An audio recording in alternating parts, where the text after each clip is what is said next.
দুনিয়ার সব অফিস আদালত কলকারখানা ইন্ডাস্ট্রি সব বন্ধ হয়ে যাচ্ছে। আল্লাহ, মানুষগুলো ঘরে ফিরতেছে। কত মানুষ গ্রামে শীতের ভিতরে ঘুমের ঘরে চলে যাইতেছে। আল্লাহ গো, দিন যাইতেছে, আমাদের কাছে রমজান আগায় আসতেছে।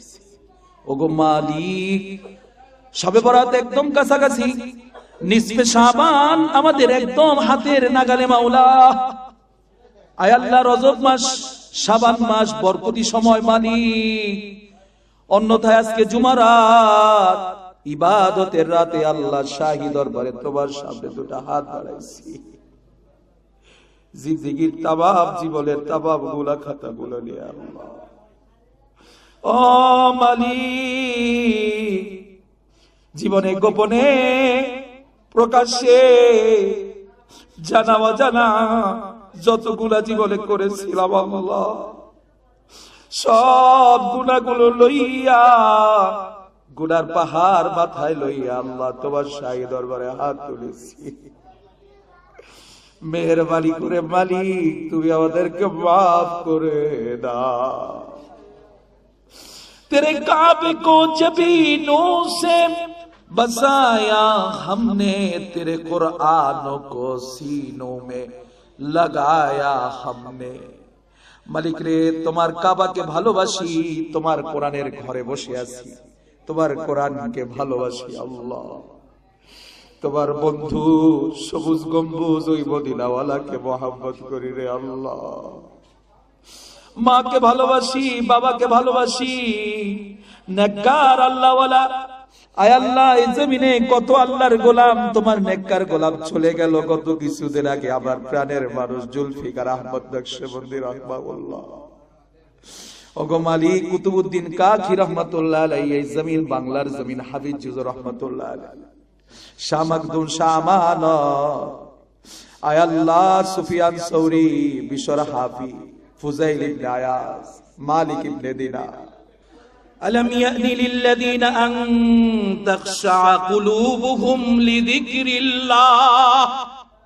আল্লাহ রাব্বুল আলামিন বলেন, হে আমার বান্দারা, হে আমার গোলামেরা, তোমাদের উপরে, তোমাদের সামনে আমার পক্ষ থেকে যে সত্য এসেছে, আমার যে চিঠি তোমাদেরকে দিলাম, নেককারোं का शान है हमेशा हाहू का बानी, नेककारों का शान है हमेशा हाहू का बानी, दुनियादार का काम है कहा है मेरा जगा जो भी।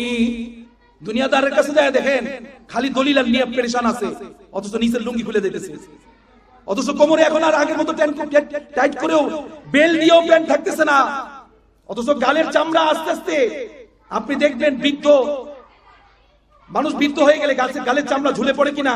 আজি যে সময় গত হইল তোমার, আসিবে না পুনতাহা, আসিবে না আর, তাই বলি বৃথা কাল করিও না ক্ষয়, আপন কাজ করো থাকিতে সময়। আরেক কবি বলছে, বন্ধু যৌবনকাল অতি দামি, করিও যতন, থাকবে না তা চিরকাল, রাখিও স্মরণ। যৌবনকাল অতি দামি, করিও যতন, থাকবে না তা চিরকাল, রাখিও স্মরণ। যৌবন্তরে কাঁদিতেছি যা হইয়াছে গত, যৌবনকাল ফিরে এলে ভালো হতো কত।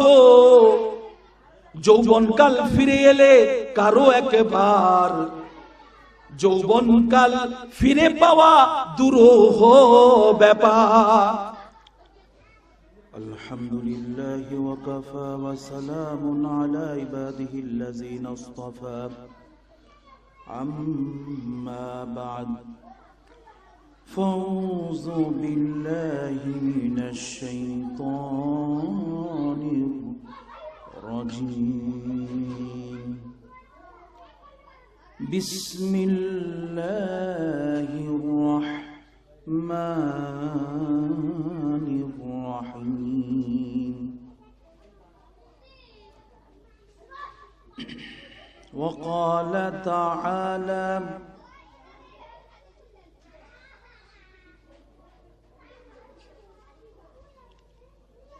ألم يأن للذين أن تخشع قلوبهم لذكر الله وقال تعالى فمن كان يرجو لقاء ربه فليعمل عملا صالحا وقال تعالى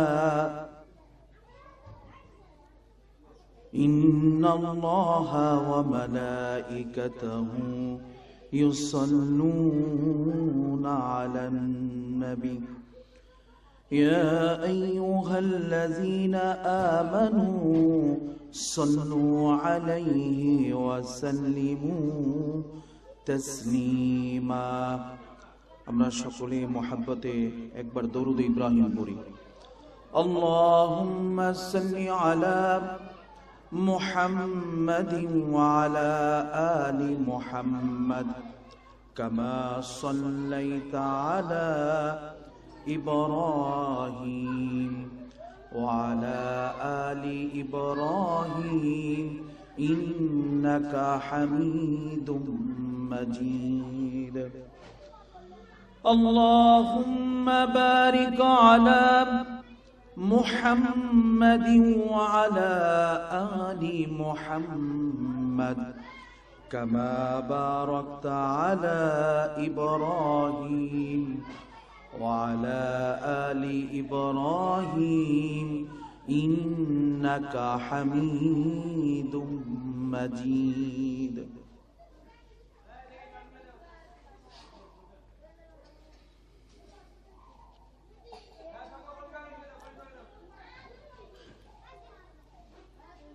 পথিকে যেথায় থাক না কেন বাড়ি রাখে মনে পথিকে যেথায় থাক না কেন বাড়ি রাখে মনে খাঁচার বন্দি বুলবুলিদের মন যে থাকে বনে রে মন যে থাকে বনে এথায় সবাই পথিক মোরা ওথায় মোদের বাড়ি এথায় সবাই পথিক মোরা ওথায় মোদের বাড়ি কেহ আগে দিচ্ছে পারি কেহ পরে পারি রে কেহ পরে পারি যেখানেই থাকি যেভাবেই থাকি যেখানেই থাকি যেভাবেই থাকি তোমাকে যেন প্রভু ডাক দিতে পারি সকলে জোরে আওয়াজে মহব্বতের সাথে লা ইলাহা ইল্লাল্লাহ লা ইলাহা ইল্লাল্লাহ লা ইলাহা ইল্লাল্লাহ লা ইলাহা ইল্লাল্লাহ লা ইলাহা ইল্লাল্লাহ লা ইলাহা ইল্লাল্লাহ পাঁচতলাতে নাই রে শান্তি পাঁচতলাতে নাই রে শান্তি শান্তি আছে গাছতলায় শান্তি নাই রে ডিজে পার্টিতে শান্তি আছে জিকরুল্লাহ লা ইলাহা ইল্লাল্লাহ লা ইলাহা ইল্লাল্লাহ লা ইলাহা ইল্লাল্লাহ লা ইলাহা ইল্লাল্লাহ।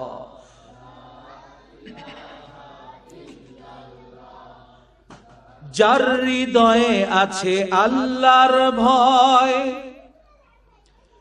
যার হৃদয়ে আছে আল্লাহর ভয়, সে জিকির করে নিরালায়। আহার নিদ্রা ভালো লাগে না, আহার নিদ্রা ভালো লাগে না, ভালো লাগে শুধু লা ইলাহা ইল্লাল্লাহ, লা ইলাহা ইল্লাল্লাহ, লা ইলাহা ইল্লাল্লাহ, লা ইলাহা ইল্লাল্লাহ, লা ইলাহা ইল্লাল্লাহ, লা ইলাহা ইল্লাল্লাহ। तेरे याद में सबको भुला दूं, तेरे याद में सबको भुला दूं, कोई ना मुझे याद रहे, सब खुशियों को आग लगा दूं, सब खुशियों को आग लगा दूं, खाना दिल आबाद रहे, अब तू रहे बस ताद में आखिर, अब तू रहे बस ताद में आखिर, विर्द ज़बाने ऐ मेरे इलाह, ला इलाहा इल्लल्लाह, ला इलाहा इल्लल्लाह, ला इलाहा इल्लल्लाह, ला इलाहा इल्लल्लाह, ला इलाहा इल्लल्लाह, ला इलाहा इल्लल्लाह, ला इलाहा इल्लल्लाह, ला इलाहा इल्लल्लाह, मुहम्मदुर रसूलुल्लाह सल्लल्लाहु अलैहि वसल्लम। मुहतरम मुअज़्ज़ज़ मुसल्लियान किराम, अजीज तलबा, उलूमे नबुव्वतेर एक अल्हम्दुलिल्लाह मुबारक मजलिस, मुबारक माद्रासा। এই মাদ্রাসার সামিয়ানার নিচে, বরকতি সামিয়ানার নিচে আল্লাহ সুবহানাহু ওয়া তাআলা আমাদেরকে হায়াতের মহামূল্যবান পুঁজি থেকে অল্প কিছু, সামান্য কিছু সময় আমাদের দমের গাড়ির কিছু চাকা এখানে আল্লাহ তাবারক ওয়া তাআলা খরচ করবার, অর্থাৎ ভালো জায়গায়, নেক জায়গায়, বরকতি এবং নেক মজলিসে ব্যয় করবার তৌফিক আল্লাহ তাআলা দিয়েছেন আজকের এই মহতী ইসলাহি মজলিসে। এজন্য আমরা সকলে দিল থেকে বলি আলহামদুলিল্লাহ। একটু খেয়াল করেন মুহতারাম, আমার আগে অত্যন্ত আপনাদের পরিচিত, সুপরিচিত, মশহুর আপনাদের এলাকার একজন মসজিদের ইমাম, খতিব, আমার বয়সী মুরব্বী, আলহামদুলিল্লাহ অত্যন্ত গুরুত্বপূর্ণ কিছু কথা বলেছেন, ইসলাহি কিছু আলোচনা করেছেন, ঠিক না? অনেক সুন্দর কিছু কথা উনি বলেছেন কোরআন এবং সুন্নাহ থেকে। দেখেন, আমি এখানে বসছি খুব অল্প সময়ের জন্য, খুব অল্প সময়। আমি অনেক লম্বা চূড়া আলোচনা করতে বসি নাই, আর আমি আসলে লাগাতার বয়ান করার কোনো ওয়াইজ না। আমি বাংলাদেশে যতগুলো মাহফিল করি, যত জায়গায় যাই, আমার নিজের একটা ফিকির নিয়ে যায়, সব জায়গায় আমি একটা ফিকির নিয়ে আমি উপস্থিত হই যে আমার কথা কেউ শুনুক চাই না শুনুক, আজকের এই মাহফিলের কথাগুলো যেন আমারই উপকার হয়, আমার কি হয়, উপকার হয়। এরকম একটা ফিকির এবং এরকম একটা দরদ, এরকম একটা ব্যথা, এরকম একটা ভিতরে তৃষ্ণা নিয়ে আমি প্রত্যেকটা মাহফিলে হাজির হই। মোহতারাম,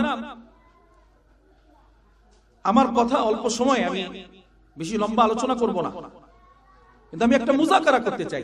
এটা জিন্দেগির মুজাকারা।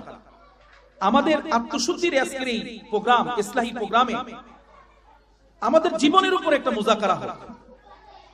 কেমন মুজাকারা? উদাহরণস্বরূপ আমি আপনাদেরকে বলতে চাই, এক ঘোড় সওয়ারি, যে ঘোড়ায় সওয়ার হয় তাকে বলা হয় ঘোড় সওয়ারি, বা এক অশ্বারোহী। তার গন্তব্য কথার কথা বাগদাদ অথবা কুফা অথবা মদিনা। পৃথিবীর শ্রেষ্ঠ একটি মুবারক জায়গার নাম কি? মদিনা। তো যেই সওয়ারি বা অশ্বারোহী রওনা করলো মদিনার পথে অথবা বাগদাদের পথে অথবা আফগানের পথে, সে যদি জানতে পারে যেই রাস্তায় সে হাঁটতেছে, মানে তার সওয়ারি যে রাস্তায় সে ছুটিয়ে দিয়েছে, তার ঘোড় সওয়ার যে রাস্তায় অগ্রসর হচ্ছে, এই রাস্তাটা আফগানের পথে, মদিনার পথে, বাগদাদের পথে ভুল। এখন আপনি বলেন তো, এই মুসাফির, এই ঘোড় সওয়ার, এই অশ্বারোহী, সে কি তার ঘোড়াকে সামনে আগাবে না ওখানে দাঁড়াবে? দাঁড়াবে। দাঁড়িয়ে সে চিন্তা করবে যে এখন আমার কি করা দরকার, আমি তো অনেক দূর চলে আসছি, আবার জানতে পারলাম এই পথটা ভুল পথ, হায় আমার কি অবস্থা হবে। এই আল্লাহর গোলাম তখন সে একটু পেরেশানিতে পড়বে, পড়বে না? আচ্ছা, পেরেশানি পড়ে কি সে সামনে অগ্রসর হবে না ওখানে দাঁড়িয়ে যাবে? দাঁড়িয়ে যাবে। এবং পরবর্তীতে তার রোড ম্যাপ সে ঠিক করবে, ঠিক না? রোড ম্যাপ ঠিক করবে। নিজের এই সফরের উপরে সে একটা মুজাকারা করবে, এই সফরটা কিভাবে হলে ভালো হয়, সফল সফর হতে পারে। এবং এই সফরে যে তার গন্তব্য, তার যে টার্গেট, মদিনায় পৌঁছা অথবা মক্কায় পৌঁছা অথবা বাগদাদে অথবা আফগানে পৌঁছা, সে যেন তার সঠিক গন্তব্যে পৌঁছতে পারে। সে সেখানে সবককে, তার এই সওয়ারিকে সে দাঁড় করাবে, নিজেও দাঁড়াবে, থমকে দাঁড়ায়। এটাকে কথা বলে কবির ভাষায়, সাহিত্যের ভাষায় বলা হয় থমকে দাঁড়াবে। দাঁড়িয়ে সে চিন্তা করবে এবং ওই সময় কোন পদক্ষেপটা তাকে নেওয়া দরকার, কোন পদক্ষেপ, যারে আমি তো অনেক দূর ভুল পথে চলে আসছি। এটা হয় না? অনেকটা হয় না? আপনি যাবেন, কথার কথা আপনি কুষ্টিয়া যাবেন অথবা আপনি চিটাগাং যাবেন, কিন্তু আপনি এমন গাড়িতে উঠছেন সে গাড়িটা যাবে ফরিদপুর। আপনি যখন জানতে পেরেছেন যে গাড়িটা ফরিদপুর যাচ্ছে কিন্তু আমার গন্তব্য চিটাগাং, এখন আপনি বলেন তো, আরে ভাই যা হওয়ার হয়েছে, তুমি গাড়িটা নাও, এই কথা বলবেন না। আপনি সাথে সাথে সুপারভাইজার হোক, হেল্পার হোক, ড্রাইভার হোক, তাকে বলুন ভাই প্লিজ আমাকে একটু নামাই দেন। আপনি ওখানে সফরকে বিরতি করবেন, আপনি ওখানে থমকে দাঁড়াবেন, আপনি ওখানে ল্যান্ড করবেন। কেন? যে আমি যেই রাস্তায় এত দূর পর্যন্ত আসলাম, হায় হায়, এই রাস্তা তো আমার সঠিক রাস্তা না। এই জন্য কবি সুন্দর বলছে, সুজে দিল বা কসব গোয়ম দর জাহা এক গোশ নীস, গোশে বাশদ সদ হাজারা লায়েকে এক গোশ নীস।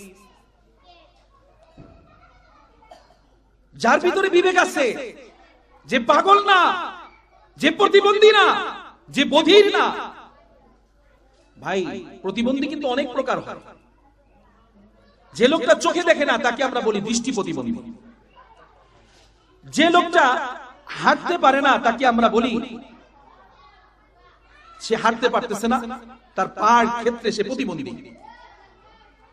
যে লোকটা ব্রেনে চিন্তা করতে পারে না, স্কুল কলেজে গেলে তাকে দিয়ে পড়াশোনা, এমনকি খেতে যদি খোলায় যদি নেওয়া হয় তার দ্বারা চাষাবাদ হয় না, এই লোকটাকে বলা হয় ব্রেন প্রতিবন্ধী, ঠিক না? কিছু মানুষ আছে কানে কম শুনে, তাকে কান প্রতিবন্ধী বলা হয়, ঠিক না? ঠিক এভাবে মানুষের অনেকগুলো প্রতিবন্ধকতা জীবনে থাকে, কিন্তু আখিরাতের ব্যাপারে মানুষের প্রতিবন্ধকতা থাকা ভালো নয়, মোটেও ভালো নয়। আর যদি এরকম কেউ প্রতিবন্ধী হয়, তার জন্য তো ভিন্ন মাসালা, তার জন্য তো শরীয়তের মাসালা নাই।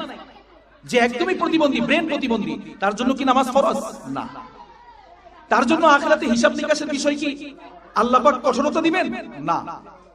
কিন্তু যেহেতু আমি আর আপনি ব্রেন প্রতিবন্ধী না, দৃষ্টি প্রতিবন্ধী না, বিবেক প্রতিবন্ধী না, অতএব আমাকে আপনাকে আমাদের আখিরাতের মঞ্জিলে যদি আমরা হাঁটতে থাকি, আর যদি কোনোদিন জানতে পারি যে আমি যে কাজগুলো আখিরাতের পথে করতেছি এই কাজগুলো আমার জন্য ক্ষতিকর, আমি যেই পথে মদিনা রওনা দিয়েছি ওই পথে যাওয়ার সময় আমি বুঝতে পারলাম কে যেন আমাকে বলল এই রাস্তা মদিনার না, তাহলে একজন প্রতিবন্ধী যদি না হয়, না দৃষ্টি প্রতিবন্ধী, না বিবেক প্রতিবন্ধী, যার ভিতরে বিবেক আছে, বিবেচনা আছে, যে সুস্থ মানুষ, সে তো ওখানে দাঁড়িয়ে যাবে, ঠিক না?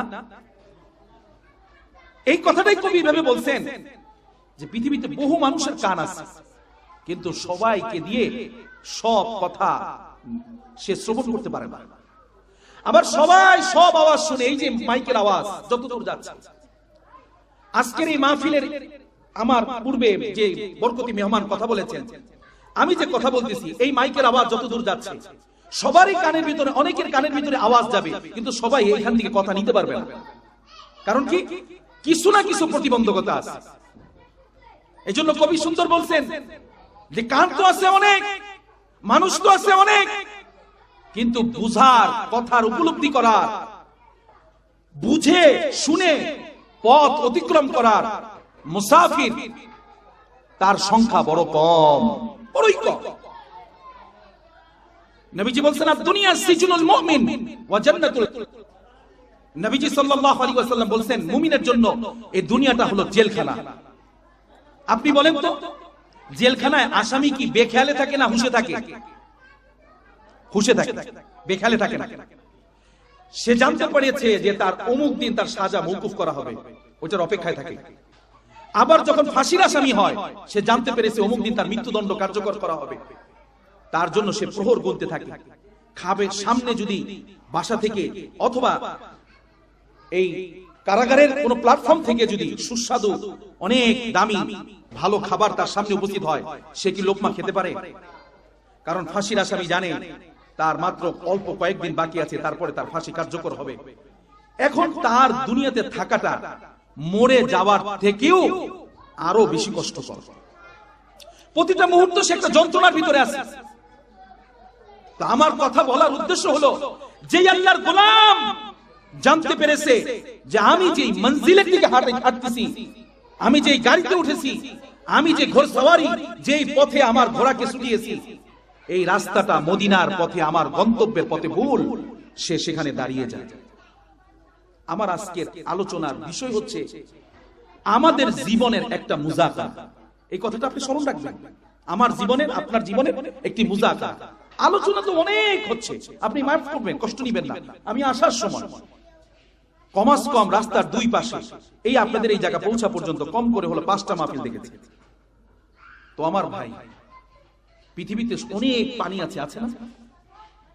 কিন্তু সব পানি দিয়ে কি সবাই গোসল করতে পারে? না।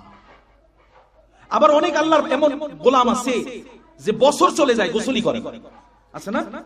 আমার বাসা মিরপুরে, যেখানে শাহ আলী বগদাদি রাহমাহুল্লাহ একজন আল্লাহর ওলি শুয়ে আছে, ওইখানে এমন মানুষ আপনি পাবেন বছরও গোসল করেন, ওর পাশে কেউ দাঁড়াতে পারে। তো সবাইকে গোসল করে নাকি? সব পানি দিয়ে সবাই গোসল করতে পারে? আবার এমনও মানুষ গিয়ে দেখবেন, ওই এক বাদশার ঘটনা আমি আপনাদের খেদমতে মনে পড়ে গেল।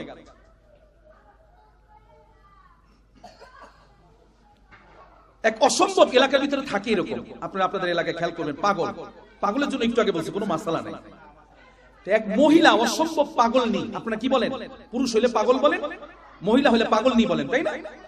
তো অসম্ভব পাগল নেই হঠাৎ করে এলাকার ভিতরে যারা আছে, বাদশা মহোদয় সহ, ওই সময় বাদশারা ছিল খুব নেককার, পরহেজগার এবং বিচক্ষণ, কোরআন এবং সুন্নাহ সম্পর্কে অগাধ জ্ঞান রাখতেন তারা, এবং তাদের দরবারে আলেম ওলামার অনেক কদর ছিল। এবং মাফ করবেন, এই যে আপনাদের এইখানে যেমন আপনারা এই মাদ্রাসাকে কেন্দ্র করে একটা ইসলাহী মজলিসের আজকে আপনাদের মাদ্রাসার যিনি প্রধান তিনি একটা আয়োজন করেছেন, ওয়াল্লাহি বলছি আমি অনেক ইতিহাসের ছাত্র, ইতিহাসের অনেক চ্যাপ্টার আমার দাবড়ানো। আগের জামানার সেই বাদশাহ আওরঙ্গজেব নাম শুনেছেন না? এখন তো বর্তমানে মানুষ আমরা অনেক বেশি সেলিব্রিটির নাম শুনি, গায়ক গায়িকা নায়ক নায়িকা বিভিন্ন রকমের আউল ফাউল বাউল শেষ নাই। তো আগের জামানার কিছু নেককার পরেজগার বাদশাদের ভিতরে একজন বাদশার নাম হলো খলিফা হারুনুর রশিদ। বাদশাহ আওরঙ্গজেব নাম শুনেছেন অবশ্যই। তারপরে মালিক ইবনে মুজাফফর, তারপর হিশাম ইবনে আব্দুল মালিক, এরা ছিল ওই সময়ের যুগের আগের জামানার খুব নেককার এবং পরেজগার বাদশা। তো এরকম অসম্ভব এলাকার ভিতরে একটা পাগলনি বাদশাহ অত্যন্ত বিচক্ষণ, তার মন্ত্রীরাও ওই সময় বাদশাদের মন্ত্রী বা উপদেষ্টারাও এলমি লাইনে অনেক পারদর্শী ছিল তাদের।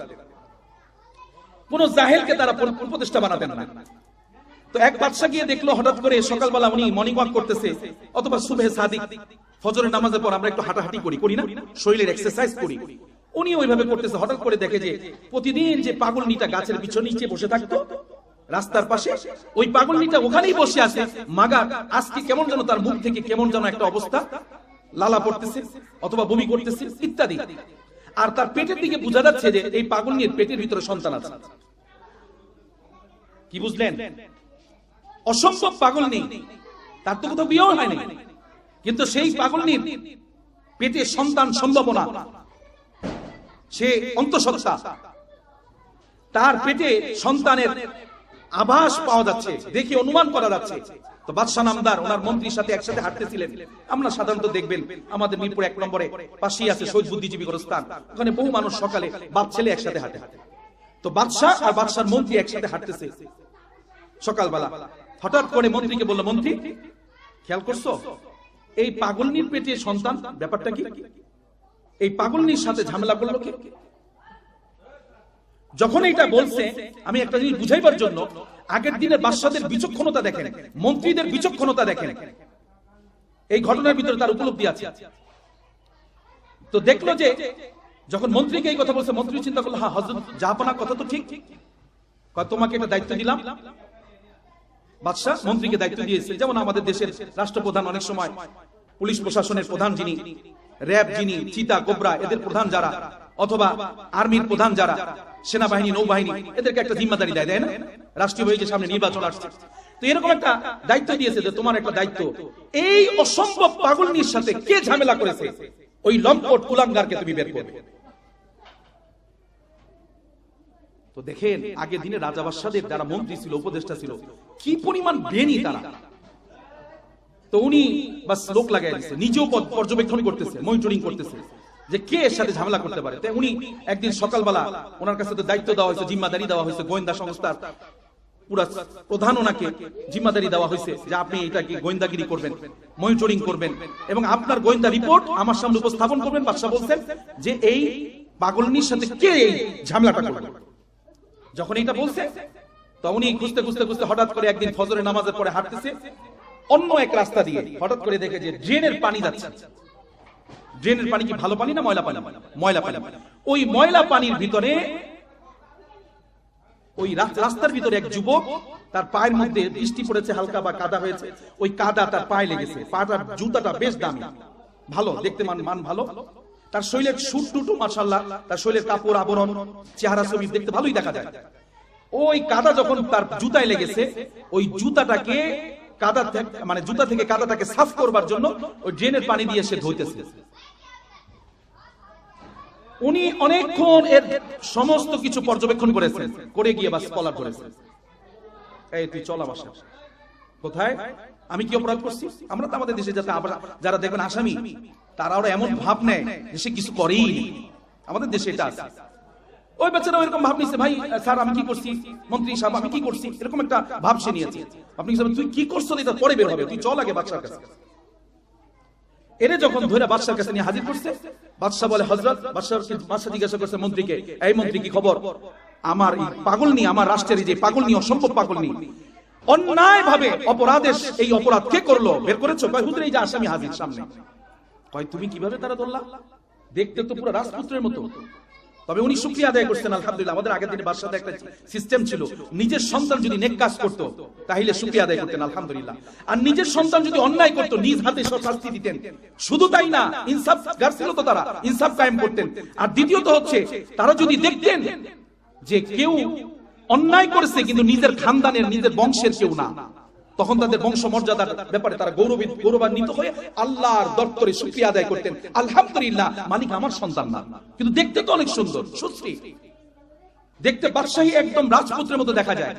তখন মন্ত্রীকে ওই ছেলেটাকে জিজ্ঞেস না করে মন্ত্রীকে জিজ্ঞাসা করলো, তুমি হুট করে একটা লোককে ধরে নিয়ে আসলা, তুমি কেমনে বুঝলে এই লোক আসামি? হুজুর আমি নিশ্চিত এই লোক আসামি।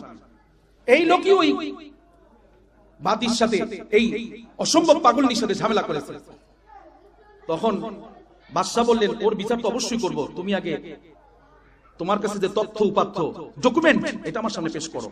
যখন এটা বলছে তখন মন্ত্রী বলতেছে, হযরত আর চেহারা দেখছেন আর ওর পুরো শরীরের লেবাস দেখছেন, এইরকম একটা লেবাসের এরকম একটা চেহারা মানুষের মন মানসিকতা হবে অনেক উন্নত, অনেক উন্নত, অনেক উন্নত।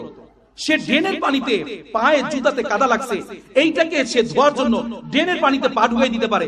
ওর মতো লোক ছাড়াই এই বাদীর ঝামেলা, বাদীর সাথে ঝামেলা আর কেউ করতে পারে না। রুচি রুচি রুচি। যখন এই কথা মন্ত্রী বলছে, সাথে সাথে আপনি যদি তথ্য চান আমি কিতাবের নাম সহ একদম পৃষ্ঠা নম্বর সহ দিতে পারবো। সাথে সাথে বাদশার মাথা সত্যি একদম পুরো বিষয়টা তার সামনে ক্লিয়ার যে তোমার ডকুমেন্ট রাইট, তবে এর থেকে একটু মুখের থেকে স্বীকারোক্তি নেওয়া দরকার। তখন বলছে, হযরত এই কিছুক্ষণের মধ্যে স্বীকারোক্তি যাবে। তা আগের দিনের সিস্টেম ছিল, এখন তো ডিম থেরাপি, রিমান্ডে কত রকমের প্রক্রিয়া।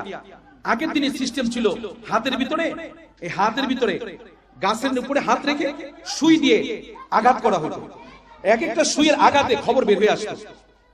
তো যখন এরকম সুইয়ের আঘাত শুরু করবে এমন সময় ও বলতেছে, বাদশা নামদার আমাকে মাফ করে দেন, আমি সত্য কথা স্বীকার যাচ্ছি। হ্যাঁ, একদিন আমি এরকম রাতের বেলা অনেক রাতে আমার শরীরের ভিতরে কাম ভাব ছিল, আমি এই পাগলনিকে না পেয়ে লাশ পর্যন্ত পাগলনির সাথে ঝামেলা করে ফেলেছি। দেখছেন কেন কথাটা বললাম জানেন? সবাই সব জিনিস বুঝতে পারবে না, সবাই সব কিছু উপলব্ধি করতে পারবে না। सूज़े दिल बकस्ब गोयम दर जहां एक गूशे नीस्त, गूशे बाशद सद हजारा लाये के एक गूशे नीस्त। কান সবার থাকবে, সবাই এই কান দিয়ে আখিরাত শুইতে পারবে না। চোখ সবার থাকবে, মঞ্জিলের কোন রাস্তায় গেলে পরে মঞ্জিলে মকসুদে হাসিল করা যাবে, আমার নির্দিষ্ট গন্তব্যে পৌঁছে যাবে, এটা সবাই এই চোখ দিয়ে উপলব্ধি করতে পারবে না। কলব তো সবার আছে, হৃদয় আর বিবেক সবার আছে, সবার হৃদয় আর বিবেক দিয়ে এই মজলিসের কদর করতে পারবে না। এটা আমার কথা না, কবি বহুতাকে বলছেন। মোহতারাম, আমি এখানে বসছি, ইসলাহি প্রোগ্রাম, ইসলাহি কথা, উপলব্ধির জিনিস, ইসলামের সংশোধন।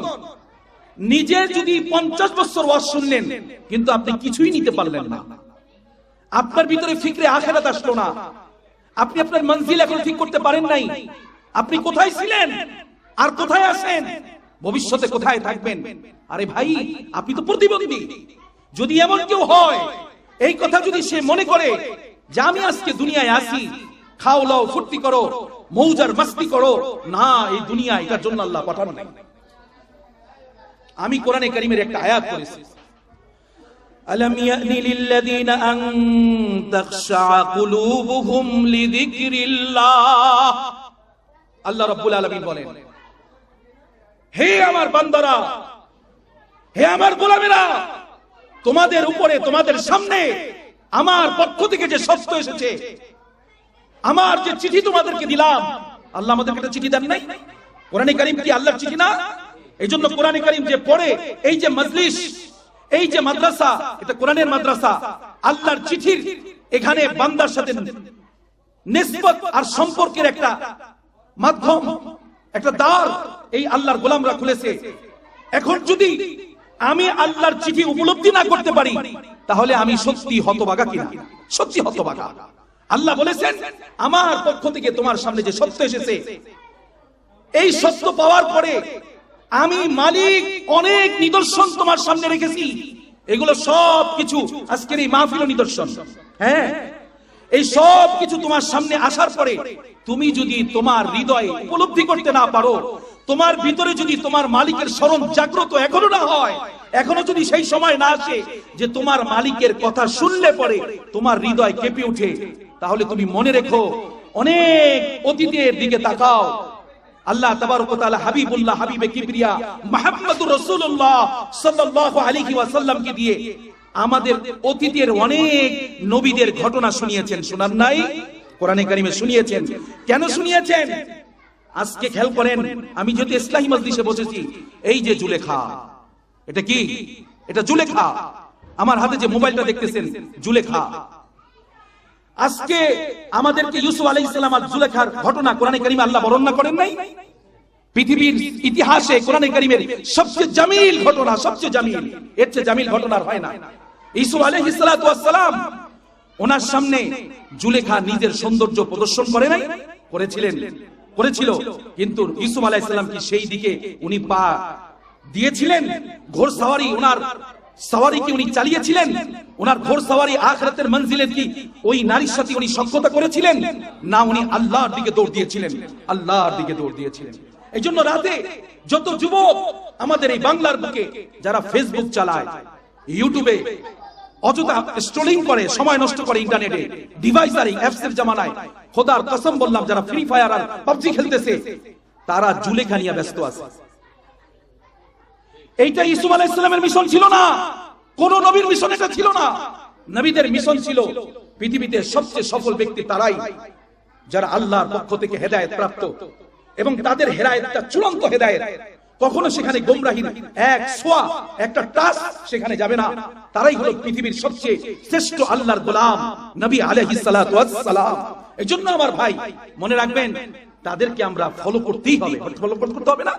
এখন আপনি বলেন, এই জুলেখা যখন তার ব্যাপারে সে নিজের সৌন্দর্য, নিজের মনের যে কুপ্রবৃত্তি এবং নিজের খাহেশ পুরা করার জন্য যখন ইউসুফ আলাইহিস সালামের সামনে নিজের সৌন্দর্যকে পেশ করলো এবং বলল যে ইউসুফ, তুমি আমার যে মনের যে চাহিদা এটা পুরো করো, তখন ইউসুফ আলাইহিস সালাম বললেন, হায়, আমি তো আজকে মুসিবতে পড়ে গেলাম। মুসিবত না? তখন কি অবস্থা ছিল বলেন তো? সেটা কি মুক্ত আকাশ ছিল, যে বিহঙ্গ পাখি মুক্ত আকাশে যেভাবে উড়ে বেড়ায়, এক জায়গা থেকে আরেক জায়গায় ছুটে পালিয়ে যায়? ইউসুফ আলাইহিস সালাম পালানোর কোনো যে পথ ছিল বলেন আমার ভাই? পালানোর কোনো পথ ছিল না। সমস্ত দরজাগুলো বাহির থেকে তালা দেওয়া ছিল। ইউসুফ আলাইহিস সালাম চিন্তা করলেন, ও আমার ভাই, খেয়াল করে শুনেন, নবীজি ফরমান, আদ-দুনিয়া সিজনুল মুমিন ওয়া জান্নাতুল কাফির। এই দুনিয়া মুমিনের জন্য জেলখানা। কি? মুমিনের জন্য জেলখানা। ইউসুফ আলাইহিস সালাম যখন দেখলেন সুন্দরী পরমা রূপসী ললনা জুলেখা তার দিকে, তার প্ররোচনা, তার কামভাব চরিতার্থ করার জন্য, তার মনের শখকে পুরা করার জন্য একের পর এক ফিতনার বিভিন্ন রকমের মোড়কে, বিভিন্ন রকমের আকর্ষণীয় মোড়কে যখন ইউসুফ আলাইহিস সালামের সামনে নিজেকে পেশ করলেন, ইউসুফ আলাইহিস সালাম দেখলেন পরীক্ষা। জেলখানা কি পরীক্ষার জায়গা কিনা বলেন ভাই? জেলখানা পরীক্ষা। আর দুনিয়া সিজনুল মুমিন ওয়া জান্নাতুল কাফির। নবীজি ক্লিয়ার করে দিয়েছেন যে আমার উম্মত মনে রেখো, তোমার জন্য এই দুনিয়াটা একটা পরীক্ষা। আপনি চায়ের দোকানে যাবেন, ডোন্ট মাইন্ড, ফ্রি মাইন্ডে বলছি কথাটা। এখন তো ফ্রি মাইন্ডের জামানা, ফ্রি মিক্সিং এর জামানা, এবং ফ্রি মাইন্ড এই মাহফিলগুলোতে এই কথা না বললে আমাদের ইসলাম কোনোদিন হবে না। আপনারা বলেন তো, আমাকে একটা কথার জবাব দেন তো, নামাজ না পড়লে যে রিজিক কমে যায়, নামাজ না পড়লে যে আল্লাহর সাথে বান্দার সম্পর্ক বিচ্ছিন্ন হয়ে যায়, বান্দা ঈমান থেকে ঝরে যায়, এটা বাংলাদেশের কে না জানে? যারা মুসলমান, বহুত কাফেররাও জানে, বহুত হিন্দু, খ্রিস্টান, বৌদ্ধ এরাও জানে। এত পরিমাণে নামাজের বয়ান বাংলাদেশে হয় না? নম্বর 2, সুদ খেলে আল্লাহর সাথে যুদ্ধ ঘোষণা হয়।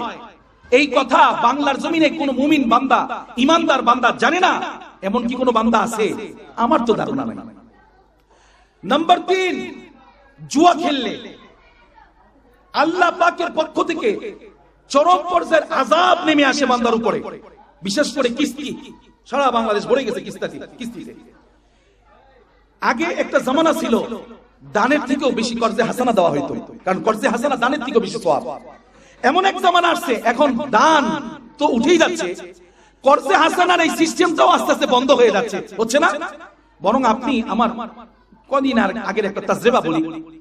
একজনের টাকার দরকার, ধরেন আমার দরকার বা কারো দরকার, তো বললো ভাই আমার জরুরি কাম ভিত্তিতে, অর্থাৎ একজনের ডেলিভারি হয় না, এরকম ডেলিভারি কেস, অপারেশন, অনেক টাকার দরকার। তো আপনি যখন টাকার জন্য হাত পাতবেন, অনেক আপনার আশপাশে দেখবেন যে সমিতি, বিভিন্ন রকমের কিস্তি সংস্থা আছে, কিন্তু আল্লাহি বলছি যতদিন আপনি কর্জে হাসানা যাবেন কারো কাছে টাকা পাবেন না। নাউজুবিল্লাহ মিন যালিক। এই সেই ফিল্ড, এই সেই বাংলাদেশ। কিন্তু আমাকে এক আল্লাহর বান্দা বললো, হুজুর যখন আমি বললাম যে আমাকে কিছু টাকা ব্যবস্থা করে দাও, লাখখানেক, আমার কাছে যা চাই তাই দিব, তার মানে উনি সুদ দিবেন। বিপদে পড়ে উনি সুদ দিতে রাজি হয়েছেন। এখন ওনার কয়েক জায়গা থেকে টাকা চলে আসছে। বলেন নাউজুবিল্লাহ মিন যালিক। বুঝতে পারেন অবস্থাটা?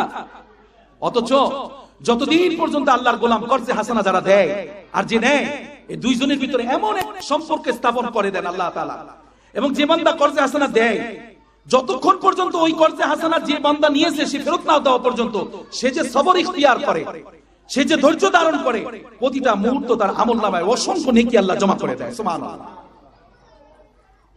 কিন্তু এখন তো জামানাটাও এমন, এটাও বলে নেই, কারো যদি 10 টাকা 20 টাকা 100 টাকা 500 টাকা কর্জে হাসানা দেওয়া হয়, এরপরে যখন টাকাটা চাইতে যাওয়া হয় ফোনটাই আর রিসিভ করে না, সামনে দিয়েই আর হাঁটে না। হায় হায় হায়, কাকে কি বলবো?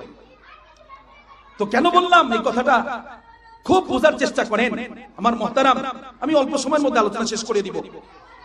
বিশেষ করে এই দুনিয়াটা হলো কারাগার। নবীজি বলছেন কারাগারটা কেমন?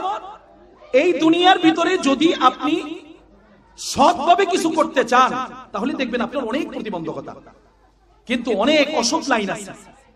মানুষ এমন কোন অসৎ লাইন নাই যে লাইনে হাঁটতেছে না। বর্তমানে অনলাইনে জুয়ার যুগ, অনলাইনে জুয়া আপনারা অনেকেই জানেন। অনলাইনে জুয়া খেলে অনেক যুবক আছে 10 লাখ 20 লাখ বাবার টাকা দেউলিয়া হয়ে যাচ্ছে। এগুলো সব জানে যে এগুলো ক্ষতিকর, তারপর কি অন্যায় অপরাধ পাপাচার বন্ধ আছে না? এত মাহফিল হচ্ছে, প্রত্যেকটা মসজিদে জুমার খতিব সাহেবরা জীবন দিয়ে দিতেছে। আমাদের এক ওস্তাদ বলতেন मुर्गी वाला जान दे दिया खाने वाला को मजा नहीं लगती, मुर्गी वाला जान दे दिया खाने वाला को मजा नहीं लगती। এই দেশের আলেম ওলামারা এই দেশের সাধারণ মানুষদেরকে জান্নাতমুখী করার জন্য, গুনাহ ছাড়াবার জন্য, ইসলাহ করার জন্য কত না সারা দিন খেট খাটতেছেন, মেহনত করতেছেন, কিন্তু যাদের জন্য উনি এত কুরবানি করতেছেন তারা বলে মজাই লাগে না। মুরগি বেচারা একটা তার জান, ওইটাই সে দিয়ে দিছে। কিন্তু যারা খায়, ওরে দূর, কি পাকাইছে, মরিচ কম হয়েছে, কি পাকাইছে, মজা লাগতেছে না। আরে ভাই আপনি এটা খেয়াল করলেন না, বেচারা মুরগি বেচারা জান তো একটাই ছিল, ওই একটা জানই সে দিয়ে দিল, কিন্তু আপনি খাইতে বসে কি এত সমালোচনা করতেছেন?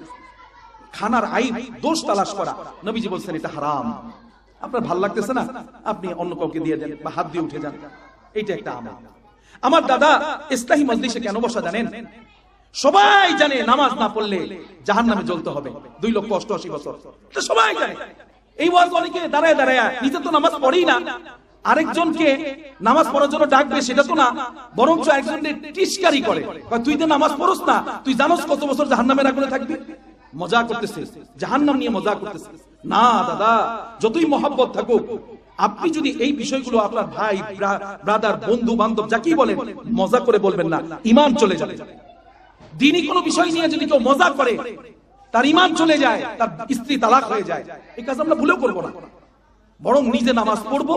আমি যখন নামাজ পড়বো আমার নামাজ দেখে মানুষ নামাজি হয়ে যায়। সুবহানাল্লাহ।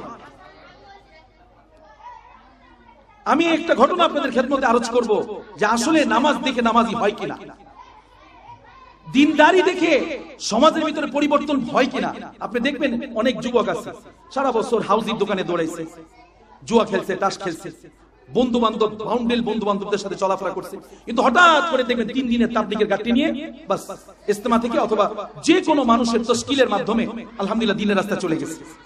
এমন আমূল পরিবর্তন আসছে তার জীবনে, বাস আল্লাহর বান্দার কথা চাল চলন। এখন মানুষকে ডাকে, মানুষ যদি তাকে ডাকে যে আসো না একটু চায়ের দোকানে বসো, তার সময় নেই। বরঞ্চ তার দাওয়াতে এলাকার বহুত যুবক এখন নামাজের দিকে যাচ্ছে, আছে না? তার দাওয়াতে বহুত যুবক আগে বিভিন্ন রকমের নেশার বিভিন্ন করে মন্দ এবং পাপাচারে লিপ্ত ছিল, এখন তারাও তাবলীগের ভিতরে তাদের সাথী হয়ে গেছে। সুবহানাল্লাহ। এই জন্য ভাই, এক নম্বর হলো যদি লাইনে উঠতে হয় কয়েকটা জিনিস ইসলাহের লাইনে লাগে। নাম্বার 1 নসিহত। এই যে মজলিসে আপনি বসছেন, আমার কদরই নেই যে মজলিসের কি অবস্থা, এই মজলিসটার কত কদর। নবীজি সাল্লাল্লাহু আলাইহি ওয়াসাল্লাম বলেন যে কেউ যদি দ্বীনি মজলিসে বসে, দ্বীনি মজলিসে আসে, তার অতীতের অনেক গুনাহ আছে, যে গুনাহগুলো তওবার দ্বারাও তার মাফ হওয়া সম্ভব ছিল না, আল্লাহ তাবারক ওয়া তাআলা খাস মেহেরবানি করে সেগুলোকে মাফ করে দেন। আল্লামা জালালউদ্দিন সুয়ুতী রাহমাতুল্লাহ আলাইহি বলেন কেউ যদি জিকিরের মজলিসে বসে, নিয়মিত বসে, ইসলাহি মজলিসে বসে, এবং যেই জায়গায় মজলিসটা কায়েম করা হয় ওখানে আমরা যারা জীবিত আমরা তো বুঝতেছি না আসলে কি হচ্ছে, কিন্তু যারা মারা গেছে, কবরে চলে গেছে আলমে বারজাখে, তাদের 40 দিন পর্যন্ত 41 দিন পর্যন্ত কবরের আযাব, 40 মাইলের ভিতরে যত মানুষ কবরের নিচে শুয়ে আছে তাদের কবরের আযাবকে মাফ করে দেওয়া হয়। কি মনে করলেন আপনি? এই জন্য আল্লাহ রাসূল সাল্লাল্লাহু আলাইহি ওয়াসাল্লাম বলেন যে তোমরা একে অপরকে নসিহত করো। সাহাবায়ে কেরামের ভিতরে সাহাবীরা বলতেন যে আমরা নবীজি সাল্লাল্লাহু আলাইহি ওয়াসাল্লাম, হুজুর আমাদেরকে এমন নসিহত করতেন, পুরো গোটা কোরআনটা নসিহতের কিতাব, এমন নসিহত নবীজি করতেন আমাদের হৃদয়টা গলে যেত, আমাদের চোখ শীতল হয়ে যেত। আর আমাদের দিলগুলোর অবস্থা এই হইতো যে আমরা যেন জাহান্নাম সামনে দেখতেছি, আমাদের শেষ মঞ্জিল মৃত্যুটা আমরা সামনে দেখতেছি, হাউমাউ করে তারা কান্নাকাটি করতেন। এখন তো মজলিস আমার ভাই নসিহত ঠিকই হচ্ছে, এদিকে নসিহত হচ্ছে, ওদিকে পিকনিক চলছে, এদিকে নসিহত চলছে, ওদিকে আড্ডাবাজি চলছে, মনে হয় যেন একটা সার্কাস। আমার ভাই, বসার উদ্দেশ্য হলো পৃথিবীতে মানুষকে আল্লাহ তাবারক ওয়া তাআলা সবচেয়ে দামি করে বানিয়েছেন, আর এই মানুষকে আল্লাহ তাবারক ওয়া তাআলা একটা দামি হায়াত দিয়েছেন। কি দিয়েছেন? দামি হায়াত। পাশাপাশি দিয়েছেন আল্লাহ তাআলা মউত। হায়াতকে যে কদর করতে পারবে না সে মৃত্যুর প্রস্তুতি নিতে পারবে না। এই জন্য আমার ভাই, এই হায়াতকে কদর করতে হলে মনে রাখবেন ইনসানের একটা বৈশিষ্ট্য আপনি খেয়াল করবেন, সবচেয়ে বাঁকা এই ইনসানের এই বডিটার ভিতরে সবচেয়ে বাঁকা জিনিসের নাম হলো নফস। এটাকে নসিহত দিয়ে, এটাকে জিকির দিয়ে, এটাকে আল্লাহ ওয়ালাদের সোহবত দিয়ে এটাকে শান দিতে হয়। এটা ধার হইতে হইতে এটা সোজা হয়, এই নফসটা সোজা হয়। আবার এই নফসটা পরিবেশের কারণে, সোহবত থেকে দূরে চলে যাওয়ার কারণে, জিকরুল্লাহ কম করার কারণে, বাইরের পরিবেশে ফিতনার আবদালে, ফিতনার আওতায় যে যখন চলে যায় এই নফস আবার বাঁকা হইতে থাকে।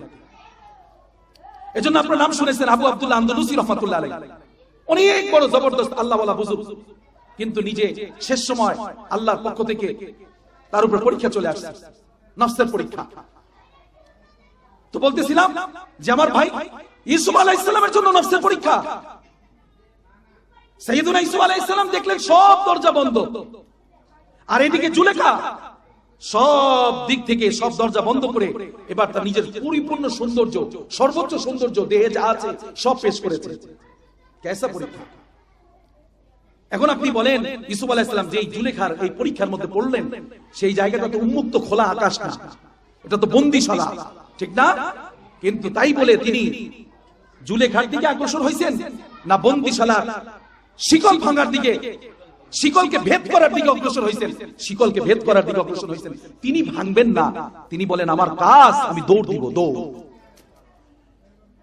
ওয়াল্লাযীনা আমানু আশাদ্দু হুব্বাল লিল্লাহ। আল্লাহ রাব্বুল আলামিন বলেন তুমি যদি ঈমানদার হও সবচেয়ে বেশি ভালোবাসো আমাকে। এই তো ভালোবাসার পরীক্ষা। তুমি কি জুলেখাকে ভালোবাসো? তুমি কি রাতে মোবাইলকে, ফেসবুকে, ইন্টারনেটে এইটাকে ভালোবাসো, না রাতে তাহাজ্জুদকে ভালোবাসো? তুমি কি ইসলামী মজলিসকে ভালোবাসো, না আমার ওইখানে কয়েকটা খানার ব্যবস্থা হইতেছে ওই খানাটাকে ভালোবাসো? তুমি কি এই দ্বীনের প্রোগ্রামে যে সমস্ত আল্লাহ ওয়ালাদের সোহবত মিলে তুমি কি আল্লাহ ওয়ালাদেরকে ভালোবাসো, না সত্যিকারে তুমি ওই তাস জুয়ার আড্ডাকে ভালোবাসো? পরীক্ষা। আমরা কি মনে করতেছি আমি জানি না, আপনারা খেয়াল করে দেখেন প্রতিটা মুহূর্ত পরীক্ষা। মাহফিলে যাব, হঠাৎ করে এমন একটা এমন একটা ব্যবসায়িক প্রলোভন আসছে যে মানে ব্যবসা করলে এখন একটা 10,000 টাকা লাভ হয়ে যায়। আমি তো ব্যবসায়ী মানুষ, অথচ আমি মাহফিল করতে রাগ করবেন না, আমি 1 টাকাও নেই না, কোত্থেকে 1 টাকা নেই, তাহলে এটা লস প্রজেক্ট। কিন্তু না, মানুষ তো এখন শুধু নগদে বিশ্বাসী। দেখেন না, খালি নগদে, খালি টাকা এদিক থেকে দিক পাঠায়, বিকাশ, নগদ, কত কি, রকেট, শুধু নগদে বিশ্বাসী। সেন্ট হইলেই কয় হাত টাকা আসছে। আমার দাদা খালি নগদ বিশ্রেন না। আজকে যদি আমি মাহফিলে এই আপনাদের ইসলামী প্রোগ্রামে না আসতাম, আমি ব্যবসা করতাম, এখন আমাদের সিজন, আমার আতর ব্যবসায়ী আমি, এই যে আমার সিজন, আজকে কম করে হলো আমার ধরে নেন 1,000 টাকা তো লাভ হতো, 1,000 টাকা তোমার লস হইল, আমি গাড়ি ভাড়া দিয়ে আসছি, গাড়ি ভাড়া দিয়ে যাবো। তো আমার ভাই দুনিয়ার লাইনে না আমি লস করলাম, আমি কেন আসলাম? আমার মালিককে আমি বলছি, মালিক আমি কিন্তু আমার নিজের জন্য আসিনি, আমি তোমার মহব্বতে আসছি মালিক, আমি তোমাকে ভালোবেসে আসছি মালিক। এই জন্য আমার ভাইও, দুনিয়ার অনেক লস আখিরাতের সামান্য লাভের কাছে কিচ্ছু না, কিচ্ছু না। এক আয়াত, খোদার কসম, এক আয়াত বান্দা আফসোস করবে কেন পড়লাম না। ও দাদা, এক আয়াত, ফুজাইল ইবনে আয়াস, বিশর হাফি, মালিক ইবনে দিনার, হাসান আল বসরি, জুনায়েদ বাগদাদি, এই সমস্ত মানুষগুলো পাগল না? বলকের ব্যবসায়ী ছেড়ে দিয়েছে ইব্রাহিম আদম, পাগল না? এই মানুষগুলো পাগল না? मेरे मोहतरम खूब बुझें, नेकरों का शान है हमेशा हाहू का बानी, नेकरों का शान है हमेशा हाहू का बानी, दुनियादार का काम है कहा है मेरा जगा जो भी। দুনিয়াদারের কাছে যায় দেখেন খালি দলিল আর নিয়ে পেরেশান আছে, অথচ নিচের লুঙ্গি খুলে দিতেছে, অথচ কোমরে এখন আর আগের মতো টাইট করেও বেল দিয়েও প্যান্ট থাকতেছে না, অথচ গালের চামড়া আস্তে আস্তে আপনি দেখবেন বৃদ্ধ মানুষ বৃদ্ধ হয়ে গেলে গালের চামড়া ঝুলে পড়ে কিনা। এই যে আমার বয়স আজকে 41-42, আমার 42, আমার 22 আর 23 বছরের যে গালের চামড়া এখন তা নাই। হ্যাঁ আমার ভাই, এই জন্য কোন কবি সুন্দর বলছেন, ওয়াক্তে পীর গুরগো জালিম মিশাওয়াদ পরহেজগারি, वक्त पीर गुरगो जालिमी शवद परहेजगारी, दर जवानी तौबा करदन सेवा पैगंबरी। পয়গম্বরদের বৈশিষ্ট্য ছিল যৌবন কালে আল্লাহ হয়ে যাওয়া। যেভাবে ইউসুফ আলাইহিস সালাম, এই যুবক, টকবকে যুবক, সামনে জুলেখার বেষ্টনী, ওদিকে কারাগারের ভিতরে তাকে আবদ্ধ করা হয়েছে, আবার জুলেখা আরেকটা কারাগার রেডি রাখছে, যদি আমার কথার অবাধ্য হও, আমার শখ পুরা না করো, আমার আকাঙ্ক্ষা যদি তুমি পূর্ণ না করো, আমি তোমাকে জেলে ভাত খাওয়াই ছাড়বো। হ্যাঁ, ইউসুফ আলাইহিস সালাম জেল খেটেছিলেন। ইউসুফ আলাইহিস সালাম বললেন, ও জুলেখা, তোর জেল আমি 1000 বার বরণ করতে রাজি, কিন্তু আমার মালিকের জেল বরণ করতে রাজি না, খোল তুই জেল। এই জন্য দাজ্জাল যখন আসবে, দাজ্জালের জেলে যারা বন্দী হবে, আল্লাহর মহব্বত আর ভালোবাসার জান্নাতে তারা চলে যাবে। এই জন্য যারা দাজ্জালকে খোদা মানবে, তারা আল্লাহ পাকের গ্রেফতারিতে জাহান্নামের শিকলে বন্দী হয়ে যাবে। হ্যাঁ আমার, এই জন্য ভাইজান দেখবেন নামাজ না পড়তে পারলে নেককার অস্থির, হায় আমার নামাজের সময় চলে যেতেছে, আমার কোরআন তেলাওয়াতের সময় চলে যেতেছে, আফসোস এই জিন্দেগি। কেননা আমার ভাই খেয়াল করেন, আমরা তো রুটি বানায় খাইলে অস্থির হয়ে যায়, হোটেলে গেলে এই বেটা তো রুটি ঠান্ডা কেন। আমার দাদা একটা আমল বলি, কথা তো অনেক দিকে টানতেছে, একটা আমল বলি। আমাদের আল্লাহ ওয়ালাদের সামনে রুটি আসছে, গরম রুটি, হুজুর গরম বানায় দিই। আমরা অনেক সময় হোটেলে গেলে, হুজুর আপনার জন্য তো ভালো রুটি আছে, আমি একটু দেরি করে দিই, একটু সময় দেন তো গরম রুটি বানায়। আমি কি করি জানেন, আমি এটা করি না, আমি ঠান্ডা কখন বানানো, হুজুর আধা ঘন্টা আগে ওইটাই দাও। বুজুর্গানে দিন খায়রুল কুরুনি সুম্মাল্লাযীনা ইয়ালুনাহুম সুম্মাল্লাযীনা ইয়ালুনাহুম ক্বালা ক্বালা রাসূলুল্লাহ সাল্লাল্লাহু আলাইহি ওয়াসাল্লাম। যত কিয়ামতের কাছাকাছি যুগ জমানা, তত নষ্ট, তত বরবাদি, তত ফিতনা, তত ফাসাদ। আর যত নবীজির যুগের কাছে তত ভালো। আজকেও পৃথিবীতে সবচেয়ে মুবারক জায়গার নাম মদিনা। এই বাংলাদেশে আমি আপনি ওই পাকিস্তানে, ওই ভারতে, সারা পৃথিবীতে যত সময় কাটান, অন্য জায়গায় 2 দিনের সময় বরাবর বরকত হলো মদিনায়। মদিনার একদিন, অন্য সময় 2 দিন। হ্যাঁ, বরকত তো চোখে দেখি না, বরকত বুঝি না। এর জন্য মাঝে মধ্যে এই আল্লাহর পাগল এই মানুষকে নসিহত করি না, কবরস্থানে গিয়ে কবরবাসীদের নসিহত নেই, আর অনেক গাছপালা তরুলতাকে নসিহত শোনাই যে আমি আল্লাহর গোলাম।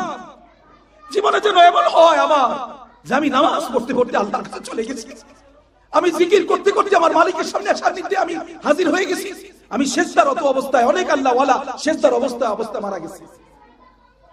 মুহতারাম, জায়গাটা একটু ঝামেলা, কথা অনেক দিকে চলে যাচ্ছে। বিশেষ করে আমাদের আল্লাহ ওয়ালাদের জীবনী আপনি তালাশ করেন, আমরা তো রুটি যদি একটু ঠান্ডা হয় সাথে সাথে একদম 14 গোষ্ঠী উৎখাত করে ফেলে, এই এটা কি দিছ বলি না। কিন্তু আমার ভাই, যে রুটিটা ঠান্ডা ওইটা নবীজির কাছাকাছি, আর যেটা নতুন হবে গরম ওইটা কিয়ামতের কাছাকাছি। আপনি কোনটা খাবেন এটা আপনার ব্যাপার। আমাদের বুজুর্গানের দিনে তাকওয়া ছিল এটা। সুবহানাল্লাহ।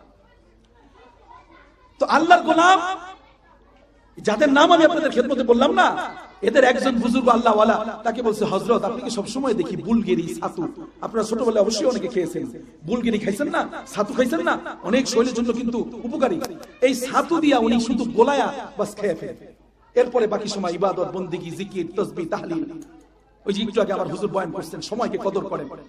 তো হঠাৎ করে জিজ্ঞাসা করছে, আমার শায়েখদের কোন সময় গোলাম থাকে না, বাদী থাকে না, খাদেম থাকে না। খাদেম জিজ্ঞাসা করছে, শায়েখ এইটা কি আপনি সব সময় এই ছাতু গোলায় খান, এই এক ছাতু ডেলি ভালো লাগে? আর সাধারণত আমরা ডেলি ভাত খেলে অনেক সময় বলি বাসায়, এই তুমি একটু পোলাও পাকাইতে পারো না, সব সময় ভাত ভালো লাগে? ভাই এটা রুচির পরিবর্তন, কিন্তু আল্লাহ ওয়ালাদের কাছে ওইটাই ভালো লাগে। যখন বলছে যে আপনি সবসময় ছাতু গোলায় খান, একটু আটা গোলায়া রুটি খামিরা কইরা একটু ভাইজা নিলে তো অনেক মজা হইতো, তখন উনি জবাব দিচ্ছেন কি জানেন? লিখেন, আমার আজকে বয়ান থেকে কিচ্ছু নেওয়া লাগবে না, এই একটা কথা আপনি নিয়ে যান। আল্লাহ ওয়ালা বুজুর্গ বলেন, এ বেটা আমি যে 57টা আয়াত করতে পারি, যে রুটি বানাইলে এই সময়টা ক্ষেপণ হবে, আমি ছাতু গোলায়া খাইয়া আমি দেখেছি, আর রুটি বানায়া খাইয়াও দেখেছি। হয়তো মুখে স্বাদ বেড়েছে, কিন্তু আমি 55 থেকে 56, 57টা আয়াত কোরআনে কারীমের তেলাওয়াত থেকে আমি বঞ্চিত হয়ে যাই, মাহরুম হয়ে যাই। সুবহানাল্লাহ, সুবহানাল্লাহ, আল্লাহু আকবার, আল্লাহু আকবার। কি অবস্থা চিন্তা করতে পারেন? কি ছিল ওনাদের জিন্দেগি চিন্তা করতে পারেন? তারা ছাতু গোলায়া খাইছে, কোরআনের আয়াত বেশি পড়তে পারবে না দেখে। আর আমরা গরম রুটির জন্য পয়সা থাকি, ফাঁকি দিয়া গল্প কইরা আমার জবানের বহু মিথ্যা কথাকে আমরা একজনকে শোনাই, ঠিক না? এই হলো আমাদের অবস্থা।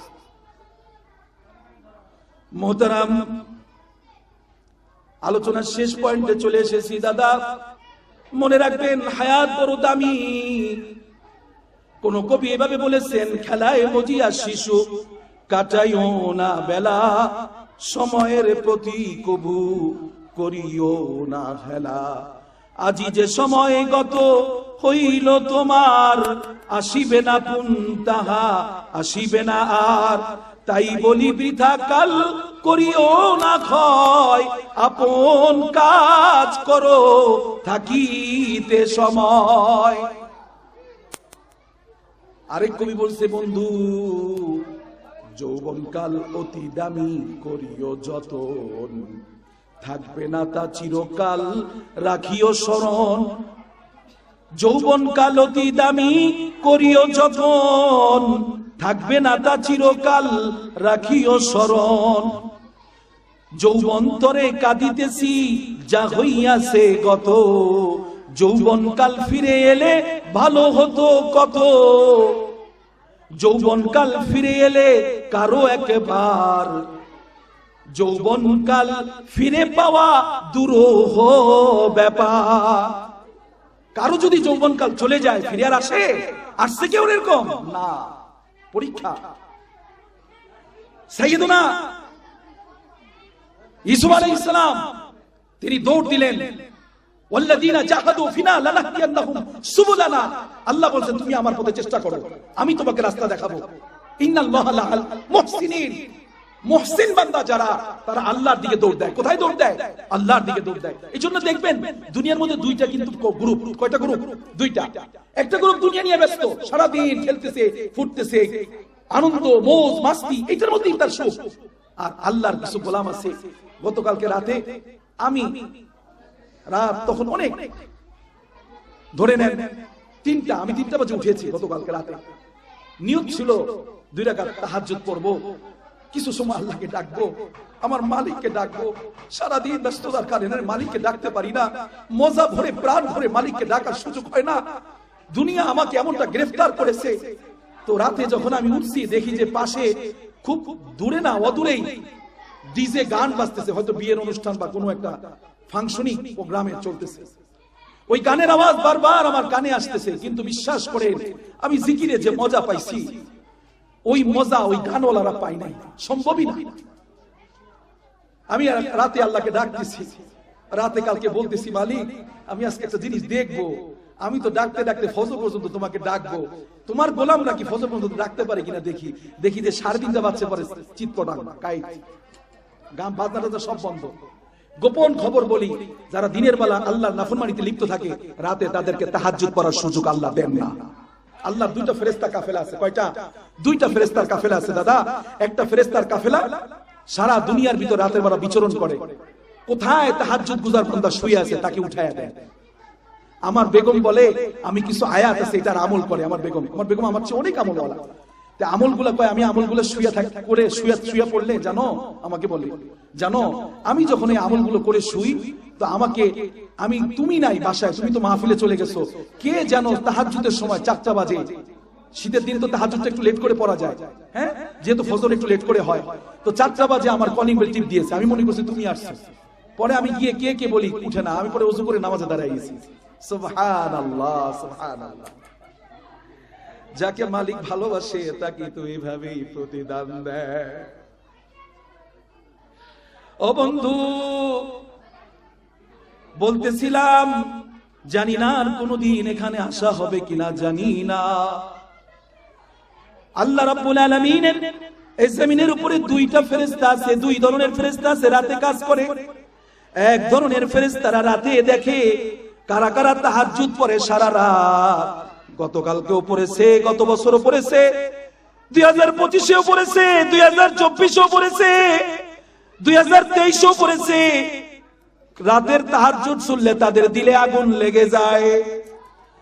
ওই আল্লাহর গোলামদেরকে নবীজি বলেন ওই আল্লাহর গোলামদেরকে ফেরেশতারা গিয়ে উঠায়া দেয়, উঠো উঠো। আর কিছু আল্লাহর গোলাম আছে আল্লাহ বলেন ও আমার ফেরেশতারা যারা নাফরমানিতে ছিল, যারা সারাদিন আমার অবাধ্য গোলাম এদিক সেদিক গুনাহের কাজে ছুটাছুটি করেছে, তাদের চেহারাখানা আমি আল্লাহ বলেন আমি দেখতে চাই না। যা ফেরেশতারা যারে তাদেরকে ঘুম পাড়ায়া দে। এজন্য বিয়ের বাড়িতে দেখবেন অনুষ্ঠান বাজতেছে, ডিজে বাজতেছে।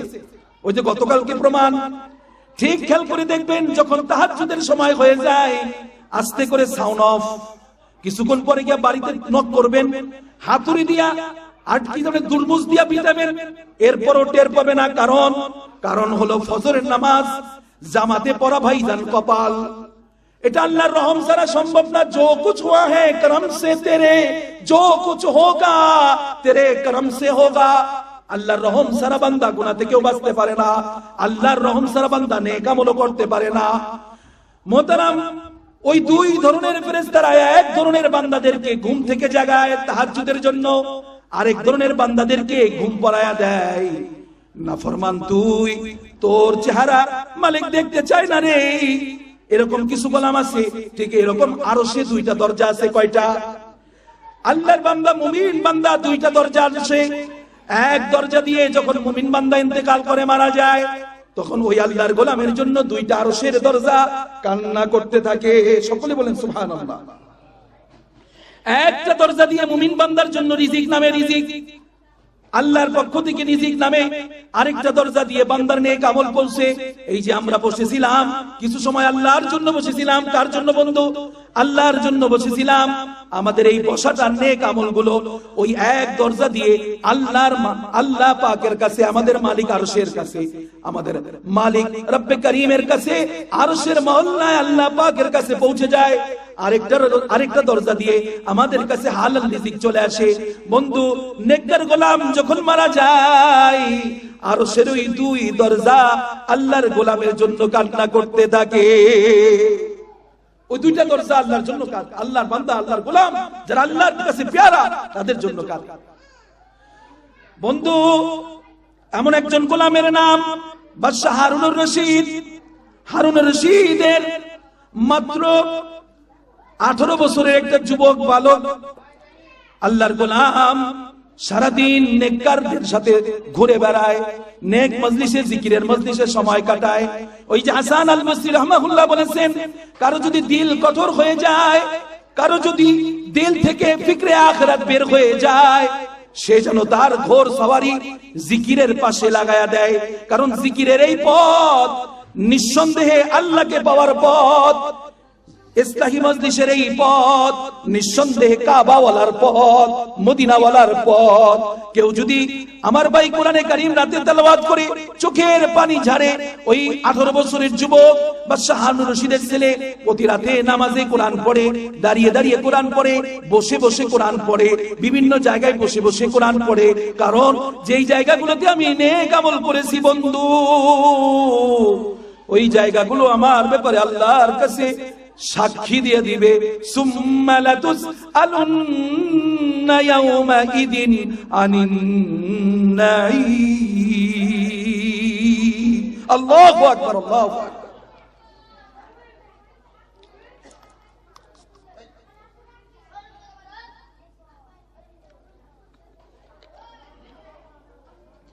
বাদশাহ হারুনুর রশিদ, বাদশাহ হারুনুর রশিদ অত্যন্ত নেককার ছিল আমার বন্ধু। তার গর্ভে আল্লাহ তাআলা একটা নেক সন্তান নিয়ে আসছেন, যে রাতে কোরআন পড়ে মজা পায়, নেককারদের সোহবতে গেলে মজা পায়, ইসলাহি মজলিসে বসলে মজা পায়। এই দুনিয়ার সব কিছু, সব মঞ্জিল সে দেখে ফলো করে ফেলেছে, বুঝে ফেলেছে যে দুনিয়া আমার থাকার জায়গা না। 18 বছরের যুবক, বাবা বলল, বাবা তুমি থাকো, কোনো সমস্যা নাই, কিন্তু রাজমহলে যদি তুমি শাহজাদার মতো থাকো কতই না তোমার জন্য উত্তম। সে বলল, না বাবা না, আমি দুনিয়াকে চিনে ফেলেছি। ও আমার বাবা, এই দুনিয়া একটা ধোঁকা, এটা একটা জুলেখা, এটার পিছনে আমি পড়বো না।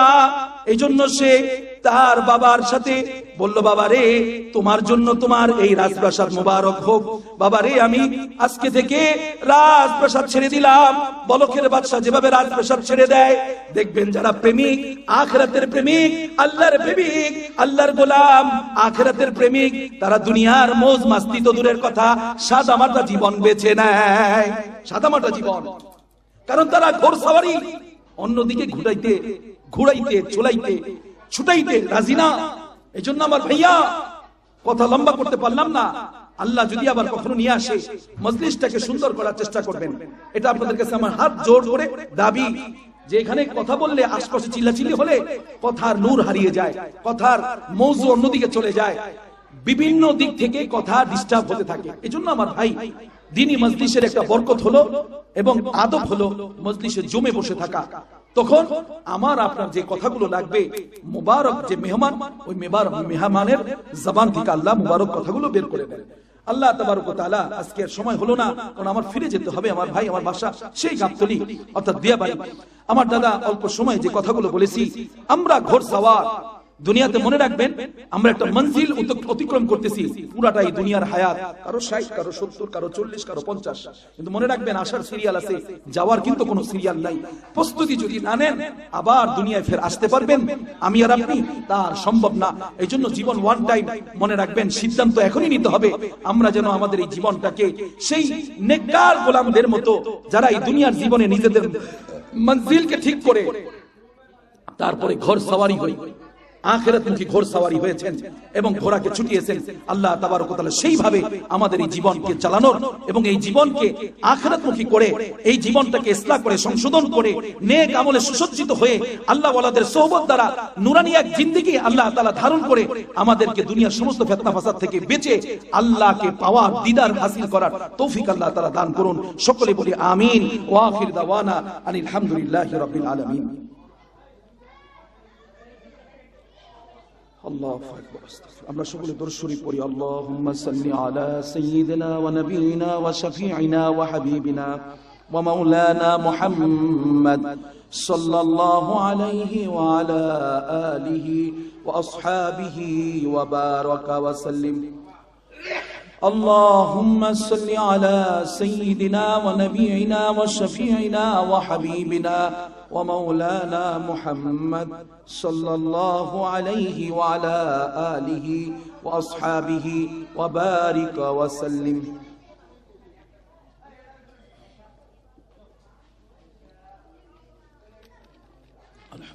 আমরা সকলেই দিল থেকে আল্লাহর কাছে নিজেদের আরজিগুলো পেশ করব। প্রথমে তো হেদায়েত চাইব, তারপরে দুনিয়ার জিন্দেগি আমরা যেন সফলভাবে শেষ করতে পারি এবং আমাদের আখিরি কালাম আমরা যদি ঈমানি মৃত্যু খাতেমা বিল খায়র নসিব হয়, এভাবে আমরা আমাদের দিলের থেকে দোয়া করব। আলহামদুলিল্লাহি রাব্বিল আলামিন ওয়াল আকিবাতু লিল মুত্তাকিন ওয়াস সালাতু আলা সাইয়্যিদিল আমবিয়াই ওয়াল মুরসালিন. ربنا آتنا في الدنيا حسنة وفي الآخرة حسنة وقنا عذاب النار. ربنا ظلمنا أنفسنا وإن لم تغفر لنا وترحمنا لنكونن من الخاسرين. ربنا لا تزغ قلوبنا بعد إذ هديتنا وهب لنا من لدنك رحمة إنك أنت الوهاب. يا حي يا قيوم برحمتك استغيث. আয় আল্লাহ, রাত ধীরে ধীরে গভীরত্বের দিকে যাচ্ছে। দুনিয়ার সব অফিস আদালত কলকারখানা ইন্ডাস্ট্রি সব বন্ধ হয়ে যাচ্ছে। আল্লাহ, মানুষগুলো ঘরে ফিরতেছে। কত মানুষ গ্রামে শীতের ভিতরে ঘুমের ঘরে চলে যাইতেছে। আল্লাহ গো, দিন যাইতেছে, আমাদের কাছে রমজান আগায় আসতেছে। ওগো মালিক, শবে বরাত একদম কাছাকাছি, নিসফে শাবান আমাদের একদম হাতের নাগালে মাওলা। আয় আল্লাহ, রজব মাস, শাবান মাস বরকতি সময় মালিক, অন্যথায় আজকে জুমার রাত, ইবাদতের রাতে আল্লাহ শাহী দরবারে তোমার সামনে দুটা হাত বাড়াইছি। জিন্দেগির তাবাব, জীবনের তাবাব গুলা খাতা গুলো নিয়ে আল্লাহ, ও মালিক, জীবনে গোপনে প্রকাশ্যে জানা অজানা যতগুলা জীবনে করেছিলাম আল্লাহ, সব গুনাহগুলো লইয়া, গুনার পাহাড় মাথায় লইয়া আল্লাহ তোমার শাহী দরবারে হাত তুলেছি। মেহেরবানি করে মালিক, তুমি আমাদেরকে মাফ করে দাও। तेरे काबे को जबीनों से बसाया हमने, तेरे कुरानों को सीनों में लगाया हमने। মালিক রে, তোমার কাবাকে ভালোবাসি, তোমার কোরআনের ঘরে বসে আছি, তোমার কোরআনকে ভালোবাসি আল্লাহ। তোমার বন্ধু সবুজ গম্বুজ ওই মদিনাওয়ালাকে মহব্বত করি রে আল্লাহ। মাকে ভালোবাসি, বাবাকে ভালোবাসি, নেককার আল্লাহওয়ালা। আয় আল্লাহ, এই জমিনে কত আল্লাহর গোলাম, তোমার নেককার গোলাম চলে গেল কত কিছুদিন আগে। আমার প্রাণের মানুষ জুলফিকার আহমদ নকশবন্দি রাহমাহুল্লাহ। ওগো মালিক, কুতুবউদ্দিন কাকি রহমাতুল্লাহ আলাইহি, এই জমিন বাংলার জমিন, হাফিজ জুজুর রহমাতুল্লাহ আলাইহি, শাহ মাকদুম, শাহ আমান, আয় আল্লাহ, সুফিয়ান সৌরি, বিশর হাফি, ফুজাইল ইবনে আয়াজ, মালিক ইবনে দিনার, আয় আল্লাহ, আব্দুল্লাহ ইবনে মুবারক, যত নেককার মানুষ গুনাহ চলে গেছে আল্লাহ। দিন যাইতেছে, জমিনটা নেককার দিয়ে খালি হয়ে যাইতেছে আল্লাহ। জমিন থেকে নেককার বিদায় নিয়ে চলে যাইতেছে আল্লাহ। আর জমিন দিন যায়, কিয়ামত যেভাবে কাছে আসতেছে সেভাবে নেক মানুষে হারানোর মাধ্যমে নেককারের সংখ্যা কমে যাইতেছে আল্লাহ। মাবুদ গো, আমরা নেককার হইতে পারি নাই, কিন্তু তোমার নেককারদের ভালোবাসি রে মালিক। ও মালিক, আমাদেরকে ওই নেককার মানুষগুলার পায়ের নিচে ধুলার উসিলায় আমাদের মাফ করে দাও। আমাদের জিন্দেগির তামাম গুনাহগুলো মাফ করে দাও। মেহেরবানি করে মালিক, জানি না এখানে কার মা নাই, কার বাবা নাই। ও মালিক, রাত গভীর হইলে এখনো দরজার দিকে হঠাৎ হঠাৎ তাকিয়ে থাকি, না জানি বাবা কখন এসে দরজায় টোকা দেয়। কারো 12 বছর, কারো 15 বছর বাবাকে হারায় ফেলেছে। আল্লাহ আমালি আর কোনদিন বাবা এসে একটা ডাক বোধহয় দিবে না। কত আল্লাহর গোলাম, আল্লাহ গো, কত মানুষ আছে আল্লাহ আমাদের ভিতরে আল্লাহ মা হারায় ফেলছে। মা, মায়ের যে মহব্বত, আল্লাহ